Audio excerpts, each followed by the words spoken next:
I'm back. Any kind of fool. Have you changed your style and do you think? How long has this been going on? I ain't ready. What did your high school gym sound like when the lights went low and hearts beat faster? Paper streamers swayed gently, the mirror ball scattered silver light, and somewhere nearby, someone you liked was waiting. Tonight, we rewind to that magic of slow dances and shy smiles, the soft focus soundtrack that turned teenage nerves into timeless memories. Here are 5 dreamy songs that filled every 70s prom night, and maybe, just maybe, one of them played during your very first kiss.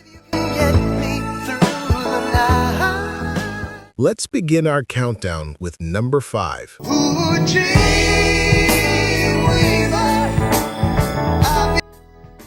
The lights dim, the mirror ball spins, and suddenly the gym feels like another world. A soft, floating melody fills the air, and for a moment, everything seems to drift.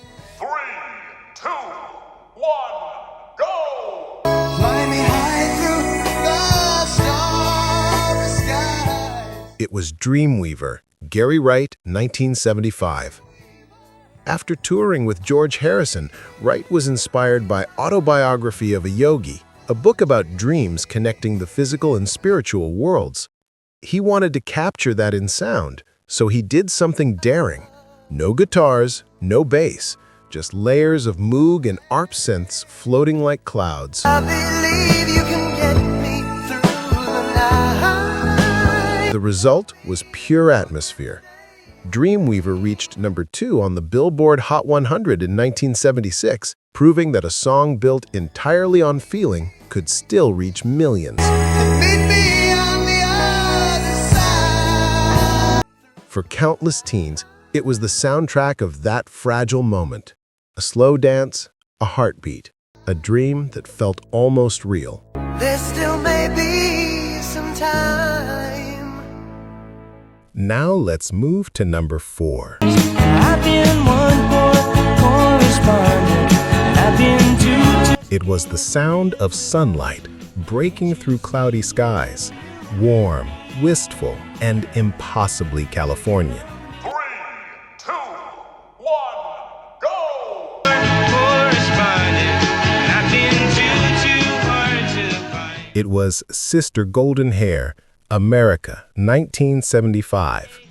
Written by Jerry Beckley, it wasn't about a real woman, despite what fans believed for decades. Sister Golden Hair was a symbol, an imagined woman made from pieces of past loves he could never quite hold on to. Beckley later admitted the phrase golden hair was inspired by fragments of several relationships during his touring years. I ain't ready for the altar, but I.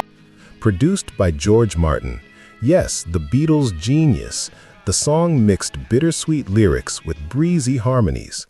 It felt carefree on the surface, but underneath lived a quiet hesitation between freedom and commitment. Do you love me just a little, just enough to. Few know this. The line, "Ain't it hard when you're playing the part of a fool?" reflected the band's struggle with sudden fame, a confession that success didn't bring peace. The song topped the Billboard Hot 100 in June 1975, America's final #1 hit. Yet for millions, it became the sound of warm summer nights and uncertain hearts. Sister Golden Hair didn't just play at school dances, it lingered in every open car window, every goodbye under a fading sunset.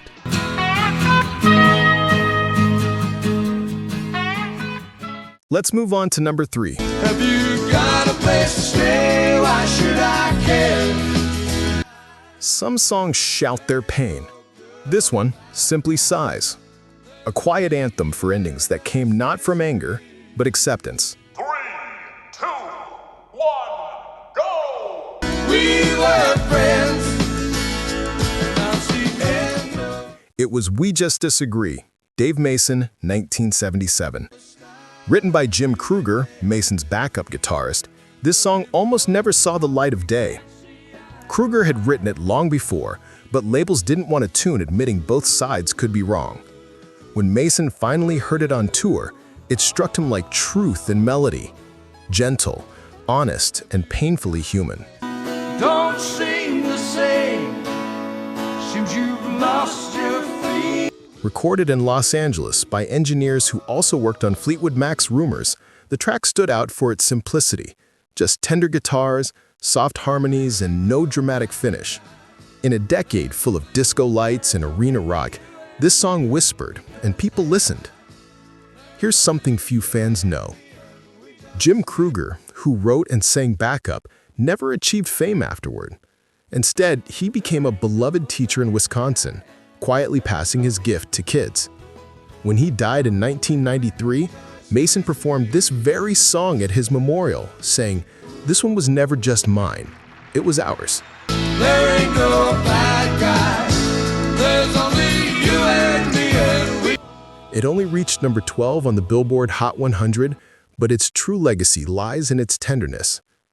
We Just Disagree became the theme for every farewell made with respect. For those who love deeply, then let go gracefully. Now, let's move to number 2. When the morning comes, I'm right back where I started again. If you've ever stared at the phone, waiting for it to ring, this song was written for you. 3, 2, 1, go! Baby, come back. Any kind of fool. It was Baby Come Back, Player, 1977. The band formed in Los Angeles, a mix of British-born Peter Beckett and American J.C. Crowley, the perfect picture of 70s California cool. Beckett wrote the song after returning to an empty apartment, heartbroken. He later said, "I wrote the chorus in 15 minutes. Payne's the best co-writer you'll ever have." You can blame it all on me. I was wrong. Here's a twist. Beckett originally offered the song to Hall & Oates, but their label passed. When Player recorded it themselves, it soared to number 1 on the Billboard Hot 100 in early 1978, replacing the Bee Gees' How Deep Is Your Love. Spending all my nights, all my money going out on the town. Success came fast, but it didn't last. The band splintered by the early 80s, and Beckett's partnership with Crowley faded like a memory. Yet the song lived on, sampled in hip-hop, featured in commercials, and even parodied on Family Guy. Few people know this. The woman who inspired the song reached out years later after hearing it on the radio. They reunited briefly, but just like the lyrics, it didn't last. Baby Come Back wasn't just a love song. It was a confession, the sound of regret echoing long after the door closed. Give me the chance to make you see. Finally, we've reached number 1. But I can't help but have my suspicion. 'Cause I ain't. It started with suspicion, not romance. Yet somehow, this song ended up breaking hearts anyway. 3, 2, 1, go! How long has this been going? It was How Long, Ace, 1975. Most people thought it was about cheating and love, but here's the twist, it wasn't. Paul Carrack wrote it after discovering his bass player had secretly been rehearsing with another band. That quiet betrayal fueled a melody so smooth, most listeners never realized the heartbreak came from within the band itself. Has this been going on? How long?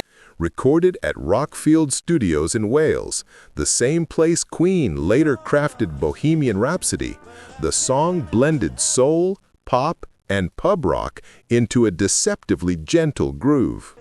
With Carrack's silky voice front and center, it became one of the decade's most elegant heartbreaks. Oh, you said you was never It peaked at number 3 on the Billboard Hot 100 and launched Carrick's career. He'd later sing on Squeeze's Tempted and Mike and the Mechanics' The Living Years. And here's a surprise. How Long found a second life over 30 years later, recharting in 2008 after being featured in a Chevy commercial. Few songs from the 70s have ever done that.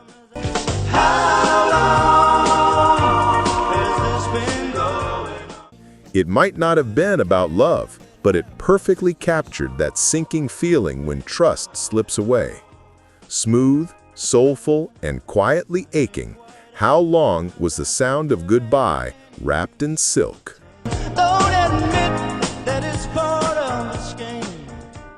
Let's take a moment. Maybe one of these songs played during your first slow dance, or maybe it just brings back the feeling. Lights low, hands trembling, hearts racing, and that one song that made time stand still. Was it Dreamweaver? Baby Come Back? Or maybe something even more personal?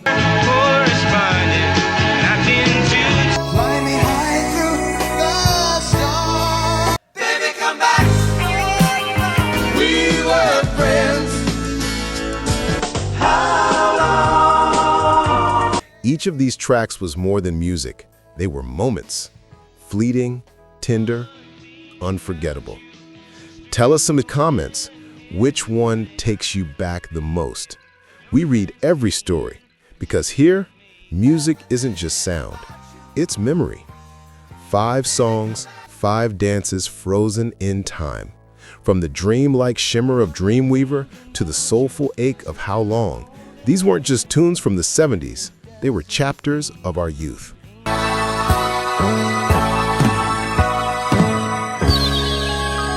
Even now, when those first notes play, something stirs. A face, a heartbeat, a night you can still feel. That's the magic of the 70s. It never truly fades.